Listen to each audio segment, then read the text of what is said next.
Hallo liebe Freunde, danke für das Einschalten. Ich freue mich, euch wieder auf meinem YouTube-Kanal zu sehen. Ich hoffe, euch geht's gut im Alltag. In diesem Video lade ich euch gerne ein, mit mir eine Fahrt in die Stadt Irkutsk mit dem Oberleitungsbus Linie 3 zu unternehmen. Wir fahren zusammen auf der Baikalskaja Straße und dann weiter biegen wir auf die Leninstraße ab. Unsere Fahrt wird bei der Kirov-Grünanlage enden, wo das Hotel Angara steht. Dabei möchte ich euch einige Nachrichten aus Russland gerne vorstellen. Russland ist ein sehr großes Land und jede Woche passieren bei uns irgendwelche Ereignisse. Und ich versuche, euch auf dem Laufenden zu halten. Hoffentlich habt ihr wirklich ein Interesse für das Alltagsleben im Land. Bleibt gerne dran. Los geht's! Eklat in Moskau. Sacharowa verweigert deutschen Botschafter demonstrativ den Handschlag. Stellt euch vor, ihr werdet zu einem offiziellen Gespräch eingeladen und dann verweigert man euch einfach den Handschlag.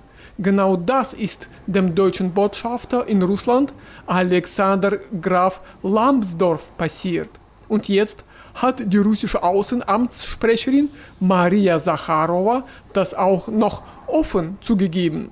Auf die Frage von Journalisten, ob sie Lambsdorff wirklich absichtlich nicht die Hand gegeben habe, antwortete sie ganz knapp: Ja, das stimmt. Und sie legte gleich nach.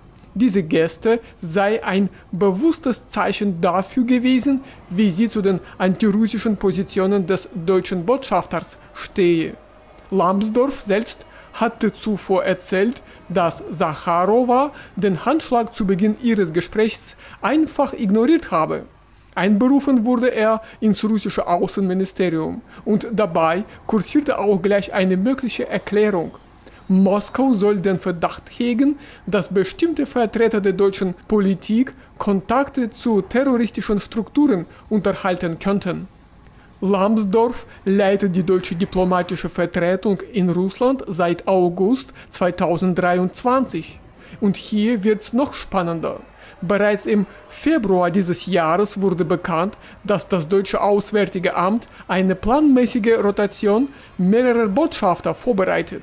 Lambsdorff soll demnach künftig als Botschafter nach Israel wechseln.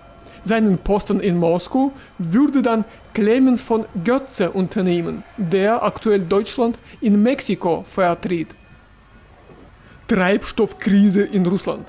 Regierung greift zu drastischen Dieselmaßnahmen. Die russische Regierung plant, den sogenannten Importdämpfermechanismus jetzt auch auf Dieselkraftstoff auszuweiten.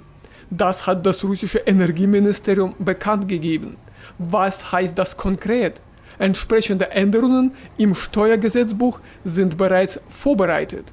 Sie sollen zusätzliche Anreize schaffen, bei Bedarf Kraftstoff aus dem Ausland zu importieren. Nach dieser Initiative sollen Zahlungen dann fließen, wenn im Vormonat ein Exportverbot für Diesel, Kerosin und mittlere Destillate gegolten hat. Energieminister Sergei Zivilow erklärte dazu, dass diese neue Maßnahme es ermögliche, bei Bedarf schnell zusätzliche Treibstoffmengen aus dem Ausland heranzuziehen. Und das, ohne dass solche Lieferungen für die Anbieter wirtschaftlich unattraktiv werden. Ziel sei ein stabiles Angebot auf dem heimischen Markt. Und das ist noch nicht alles. Vizepremierminister Alexander Nowak hatte bereits zuvor den föderalen Antimonopoldienst beauftragt, eine Senkung der Verkaufsquoten für Diesel an der Börse zu prüfen. Und zwar von 16 auf 10%. Die Treibstoffmengen, die bisher über Händler an der Börse gekauft wurden, sollen künftig direkt über die Ölkonzerne an die Verbraucher verkauft werden. Und hier wird die Lage noch deutlicher. Erst letzte Woche hatte Nowak eingeräumt, dass es in Russland aktuell einen Treibstoffmangel gibt. Als Grund nannte er Drohnenangriffe auf Ölraffinerien, durch die mehrere Anlagen teilweise ausgefallen sind. Estland fordert Visastopp für Russen. Shoppingurlaub in der EU ist inakzeptabel. Der estnische Innenminister Igor Taro hat sich klar gegen die Vergabe von Touristenvisa an russische Staatsbürger durch europäische Länder ausgesprochen. Seine Worte: Der Anstieg bei der Vergabe von Touristenvisa an russische Bürger ist in der aktuellen Situation absolut inakzeptabel. Und er legt nach: Solange Kampfhandlungen im Gange seien, dürfe man Russen nicht erlauben, in der EU Urlaub zu machen und shoppen zu gehen. Das ist übrigens nicht die einzige Entwicklung in diese Richtung. Bereits am 7. Juli wurde bekannt, dass das slowakische Visazentrum in Russland die Annahme von Anträgen für Schengen-Visa für fast alle Reisezwecke vorübergehend gestoppt hat. Die Botschaft betonte dabei, dass es sich um eine temporäre Maßnahme aus technischen Gründen handle. Und kurz zuvor kam noch eine weitere Nachricht. Montenegro erwägt offenbar ab dem 1. Oktober 2026 eine Visumspflicht für russische und belarussische Staatsbürger einzuführen. Die montenegrische Zeitung dann berichtete zudem, dass die Behörden langfristig auch Visa für Touristen aus der Türkei, China und weiteren Ländern einführen wollen, mit dem Ziel, die eigene Visapolitik bis Ende 2027 vollständig an die Regeln der Europäischen Union anzupassen. Applaus nach der Landung. Was Russen wirklich davon halten. Applaus nach der Landung. Kennt ihr das? Dieser kleine Moment, wenn das Flugzeug sicher gelandet ist und plötzlich klatschen ein paar Passagiere. Aber wie kommt das eigentlich bei den Russen an? Eine Umfrage des Reiseportals Kupi-Bilet liefert jetzt spannende Zahlen dazu. Und die zeigen, die Meinungen gehen ziemlich auseinander. Mehr als ein Drittel der Befragten, genau 36%, stehen dem Applaus negativ gegenüber. Davon sagen 19%, dass sie diese Gewohnheit regelrecht nervt. Schließlich sei es doch einfach der ganz normale Job der Piloten. Weitere 17% verstehen die Tradition gar nicht erst und finden, sie ergebe keinen besonderen Sinn. 38% der Russen sehen das Ganze neutral. Und fast jeder vierte, 23%, unterstützt die Tradition sogar und sieht im Applaus eine Möglichkeit, der Crew für einen sicheren Flug zu danken. 3% der Teilnehmer gaben übrigens an, noch nie von dieser Tradition gehört zu haben. Interessant wird's aber bei der Praxis. Trotz der geteilten Meinungen hat mehr als ein Drittel der Russen, 39%, schon mal selbst nach der Landung geklatscht. 14% davon machen das sogar regelmäßig und fangen oft selbst als Erste damit an. Weitere 15% gestehen, dass sie die Crew gerne mit Applaus unterstützt hätten, sich aber letztlich nicht getraut haben. Und fast die Hälfte, 46%, sagt ganz klar, noch nie geklatscht und das wird sich auch nicht ändern. Neues Schulfach ab September. Russland führt militärische Grundausbildung ein. Ab dem 1. September 2026 wird an russischen Schulen ein neues Fach eingeführt, die sogenannte grundlegende militärische Ausbildung. Das gab das russische Bildungsministerium bekannt.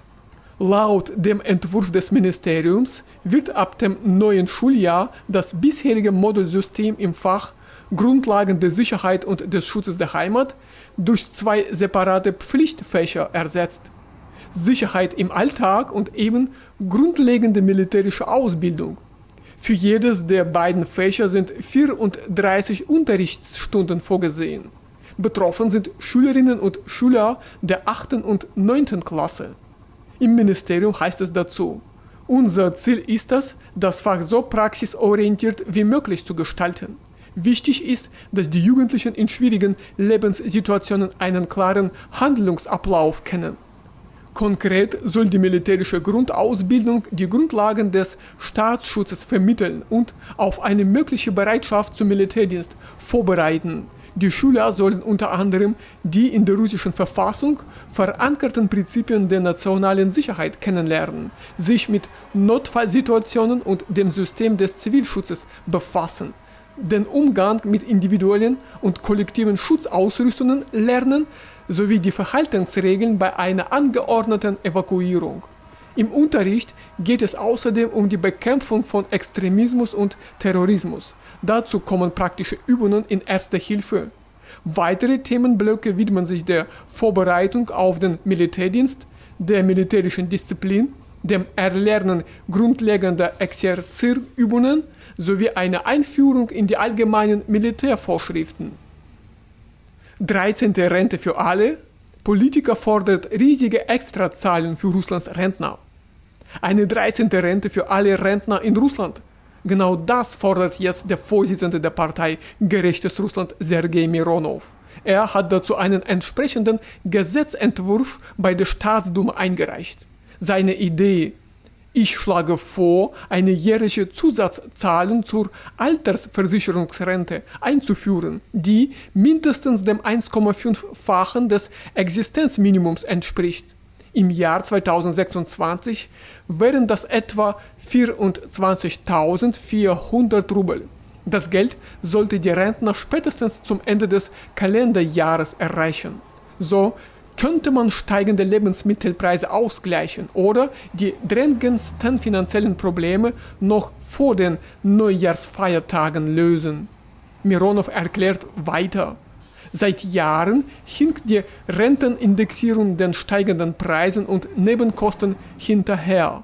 Die Einführung einer 13. Rente wäre daher ein deutliches Zeichen dafür, dass die Regierung wirklich etwas für die Lebensqualität älterer Bürger tun will.